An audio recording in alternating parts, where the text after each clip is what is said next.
Hello and welcome to Dice and Demons. I'm Emma, and today I want to show you how I paint a very bright, very silly Space Marine as a way of coming out of a sort of hobby slump. So the last couple of weeks I've really felt sort of insecure and down about my painting. I felt like I wasn't good enough, my techniques were awful, and I just overall needed to get a little bit more serious and get, well, just all around better at painting, because what I was currently doing was just not good enough. And so I've tried to be a little bit more serious, and of course it completely took the joy of painting away from me. And so I decided the only way to combat that was to paint something in very bright colors. So as you can see here, I'm starting off with a Space Marine that's been primed using the White Scars primer, and then I'm using the Sigwald Burgundy contrast paint. And at first I thought I wanted to paint the entire thing just pure pink, because I mean, pink is my favorite color when I'm trying to paint something silly. And as I said, I just wanted something that was really fun and bright and could take my mind off trying to be a serious miniature painter.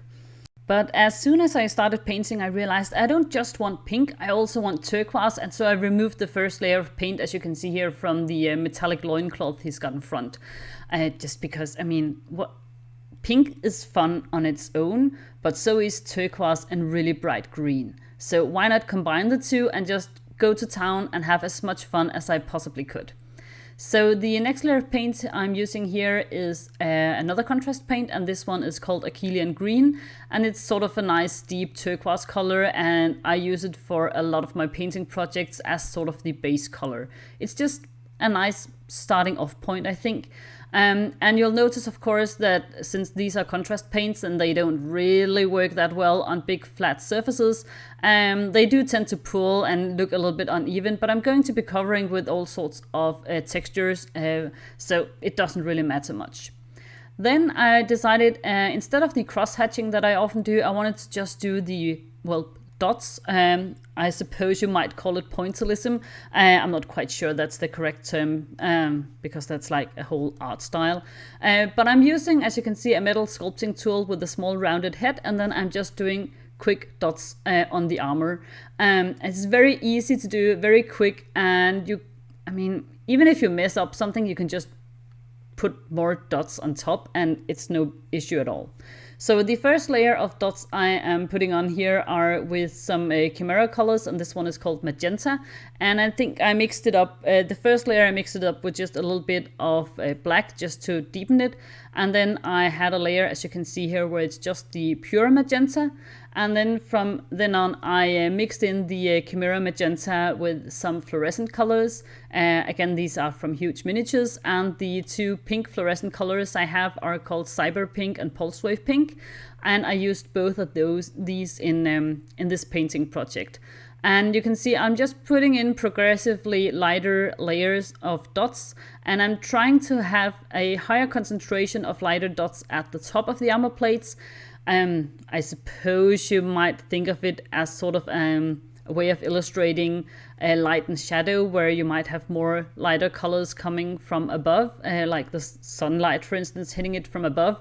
But of course, this is nowhere near anything that's realistic, so you can do it any way you want. I just happen to think that it's fun to have a little bit of color variation on the armor plates, and so that's the way I'm doing it. Then for the turquoise parts of the armor, I started off with another chimera color, and this one is called Phthalo Blue, and that was the first layer of the darker colors I used. And then I mixed it up with both a little bit of black to get a darker color, and then I mixed it with some very nice vibrant fluorescent green colors. Again, these are from Huge Miniatures, and the two green colors I used are called Gamma Green and Quantum Green. When painting with dots like this, I tend to find that the first at least 2 or 3 layers, it just looks weird and not cool at all. But it's just something that keeps getting better the more layers you add. And I also do tend to go back and forth. I I start off with the darker colors first, and then I add lighter colors on top. But if I think, oh, this is a little bit too light, or I need a little bit more texture or a little bit of more variation with the darker colors, I'll just add those in as well. So it's sort of a process of going back and forth between the different colors and just building up the layers. When painting with dots like this, I usually prefer the paint to be a little bit thick, because it means that it's easier to get like a nice exact round shape, as opposed to if you water down the paint, then it tends, of course, to get a little bit more runny, and I don't really want that. With figure paint, you of course have the sort of drawback that the texture of the paint is visible when you look at the model close up. You will be able to see the slightly raised bumps where you have put on a lot of dots. So if you really don't want that for your model, then perhaps you should water it down and just perhaps be a little bit more patient and try to be as precise as you can with every single dot. I don't really mind the raised looks, because I mean, this is armor plates. Who says they have to be absolutely 100% smooth anyways? Then for the last layer of highlights, I'm using a paint called Starfire Yellow, which is also from Huge Miniatures, and it's the brightest of the yellow-green colors I have, and I just really like it. If I can include it in a project, I will. And as this was supposed to be as fun and bright and silly as possible, of course, I have it here. Then I was sort of done with my original idea. I didn't really have anything planned out in my head. I just wanted to do something that was fun.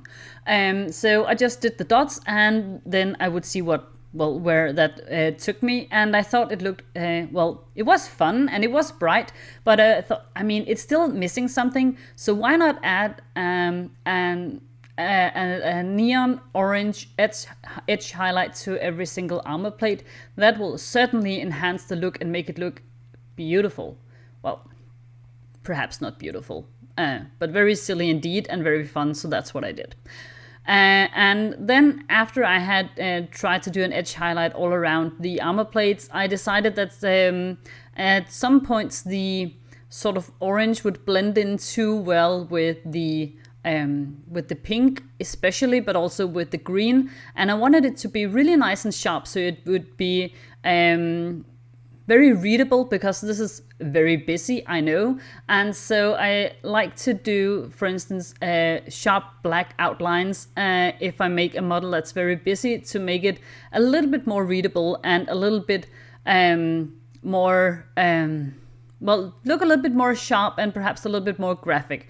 So I did a black outline around all the orange edge highlights, and then I highlighted the orange with a bit of Flash Kids yellow. I could also have used the Starfire yellow, but that's a very cold color, and since both the pink and the turquoise are pretty cold, I thought I wanted the edge highlight to have a warmer tone, and that's why I used the Flash Kids yellow, even though it is not a glow-in-the-dark paint or a fluorescent paint glowing under UV light, which is of course not as fun, but I think, I mean, it creates just a little bit of a contrasting look, and I quite liked that.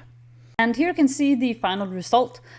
As I said, this was a model I wanted to paint because I had been trying to do something that was serious and trying, perhaps, I won't say sort of really emulate what other people were specifically doing, but just feeling like I needed to get much more serious and much more sort of classic somehow in the way I paint miniatures. And I don't know, it's just not for me, and I really admire people who can paint like that, and I wish I could too.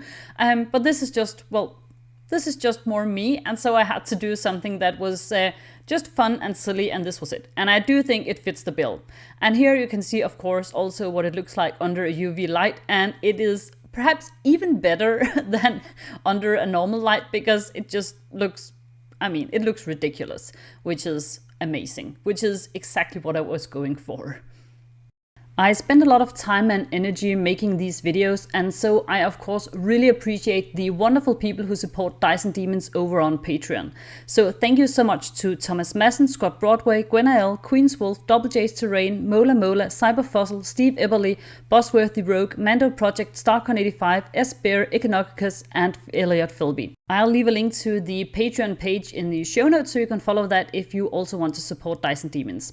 I really hope you liked this video. If you did, I of course always appreciate it if you leave a like, if you leave a comment. Perhaps you have an idea or a suggestion for something preferably silly you want me to paint, or if you have some ideas on your own for how to get out of a hobby slump. If you feel like, I kind of want to paint, but then I just really can't get the energy for it somehow. If you have any suggestions for that as well, I would love to see it, and we can talk about it in the comment section. Also remember that you can always follow me as Dice and Demons over on X, formerly known as Twitter, and on Instagram as well. So thank you so much for watching, guys, and I'll see you next time. Bye!